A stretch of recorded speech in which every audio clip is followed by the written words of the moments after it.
গৰু চুৰৰ অভিযোগত বদনামী হৈছিল মন্ত্ৰী জয়ন্ত মল্ল বৰুৱা। মন্ত্ৰীৰ দুৰ্নীতি ভ্ৰষ্টাচাৰৰ বিৰুদ্ধে মাত মাতিছিল নলবাৰীৰ ৰাজনৈতিক নেতাই। আৰু এতিয়া মন্ত্ৰী আৰম্ভ কৰিছে প্ৰতিশোধ। ব্যক্তিগত প্ৰতিশোধ পূৰণ কৰিবলৈ মন্ত্ৰীয়ে ব্যৱহাৰ কৰিলে নেকি নলবাৰীৰ ঐতিহ্যমণ্ডিত হৰি মন্দিৰক। কিয় হঠাৎ নলবাৰী হৰি মন্দিৰৰ পৰা বহিষ্কাৰ কৰা হ'ল অশোক শৰ্মাক? বহিষ্কৃত হোৱা প্ৰাক্তন সভাপতি অশোক শৰ্মাৰ প্ৰতিক্ৰিয়া। হৰি মন্দিৰৰ পবিত্ৰতা ৰক্ষাৰ কাৰণে তেওঁ এইটো কৰা নাই, যে তেওঁৰ বিষয়ে যে গৰু চুৰৰ অভিযোগ উঠিছে তাৰ পতক তোলাৰ কাৰণেহে মোৰ ওপৰত, নগেন ডেকাৰ ওপৰত বা মোৰ লগত যিকেইজন আছে সেইকেইজনৰ ওপৰত এই এটা তেওঁ প্ৰতিশোধমূলক ব্যৱস্থা গ্ৰহণ কৰা দেখা গৈছে। হঠাৎ কিয় হৰি মন্দিৰৰ পৰা বহিষ্কাৰ কৰা হ'ল অশোক শৰ্মা, নগেন ডেকাসহ 5 সদস্যক? প্ৰতিক্ৰিয়া প্ৰাক্তন সম্পাদক নগেন ডেকাৰ। গৰু চুৰৰ আৰু কি নাটক থাকিব, এখানে নাটক কৰিলে কাহি। ময়ো এটা তেওঁলোকৰ বিৰোধী। আমি অসম জাতীয় পৰিষদৰ নলবাৰী জিলা সমষ্টিৰ মই সভাপতি। এইবাৰ আৰু 26ৰ নিৰ্বাচনত তেওঁৰ আমি এগেইনষ্টে থাকিম বুলি তেওঁ ভাবছি। তেওঁৰ স্থিতিয়ে নোহোৱা আছিল। এতিয়া নিজে আচলতে বেলেগ লাজ থকা মানুহ সিহঁতকে সভা সমিতি কৰিব নাহিলাকৈ আমাৰ দৰে মানুহে আমি আৰু সেনেকৈ সভাপতি হ'লেও আমি আৰু হৰি মন্দিৰৰ সভাপতি হ'ব নিদিলোঁ। বহিষ্কাৰৰ সিদ্ধান্তত কিয় জলাঞ্জলি দিয়া হ'ল হৰি মন্দিৰৰ সাংবিধানিক নিয়ম? মন্ত্ৰী জয়ন্ত মল্ল বৰুৱাৰ ব্যক্তিগত সিদ্ধান্তৰ বাবেই ভংগ কৰা হ'ল নিয়ম। মন্ত্ৰী এগৰাকী সভাপতি হৈ আমাৰ ওপৰত এনেকুৱা কালি সিদ্ধান্ত ল'লে এই কথাটোত হাঁহি উঠিছে। কাৰণ মূৰ্খতাৰো এটা সীমা থাকে। তেওঁ মোক নপঢ়া বুলি কোৱা মানুহজনে আজি পঢ়া শুনা কৰা মানুহজনে বহিষ্কাৰ এনে কৰিব পাৰে নেকি? বহিষ্কাৰ কৰাৰ হৰি মন্দিৰৰ সাংবিধানিক প্ৰক্ৰিয়া এটা আছে।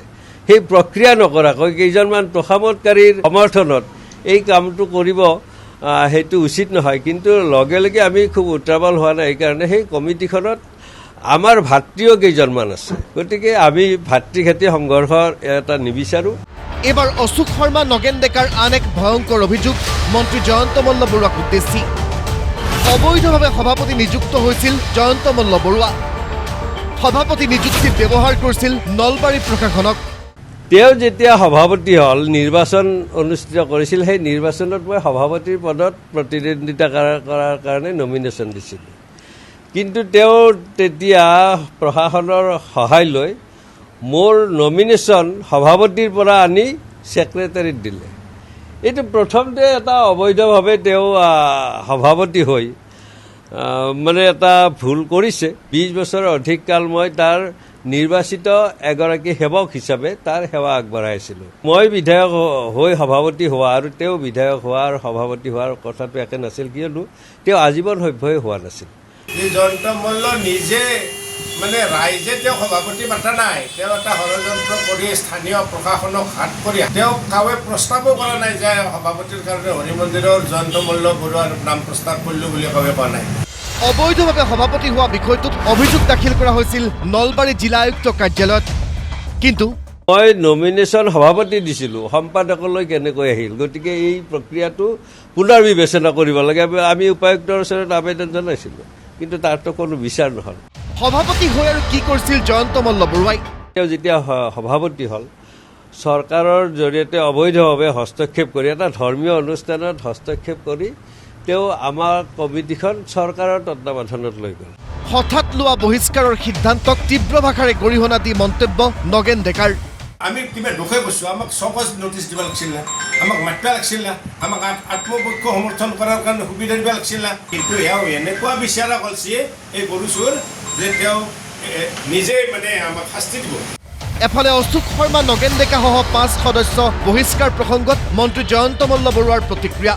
কিন্তু এইটো পলিটিকেল কথা নহয়, এইটো হ'ল আজি এজন মানুহে যেতিয়া 4 বছৰ 5 বছৰৰ কোনো হিচাপ নিদিব, একাউণ্টছ নিদিব, এইটো ৰাজহুৱা প্ৰপাৰ্টি, ৰাজহুৱা সম্পত্তি, তেতিয়াতো মানুহে ৰাইজে সেইটো ৰিয়েক্ট কৰিবই। 2 বছৰৰ পিছত যোৱাকালি ইয়াৰ ফাইনেল কনক্লুজনটো আহিছে। ফাইনেল কনক্লুজনৰ পিছতো ৰাইজে আৰু এটা সুবিধা দিছে যে 3 মাহৰ ভিতৰত তেওঁক সেইখিনি গোটেই কেছবুক জমা দিব দিছে, বা যি ধৰণৰ ডকুমেণ্টছ তেওঁৰ লগত আছিল জমা দিব দিছে। তেতিয়াহ'লে কোৰ্টলৈ মানে কেছলৈকে নাযায়, যদি জমা নিদিলে কেছলৈকে যাব।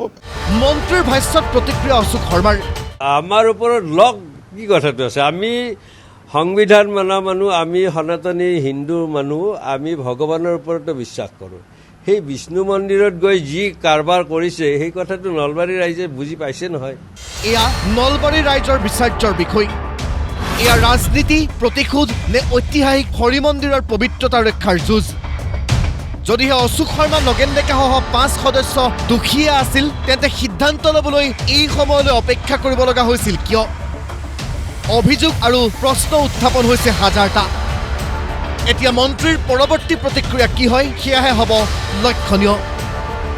ভিডিঅ' জাৰ্নেলিষ্ট ৰাজুৰ সহযোগত নলবাৰীৰ পৰা নকুল তালুকদাৰৰ ৰিপৰ্ট, প্ৰতিদিন টাইম।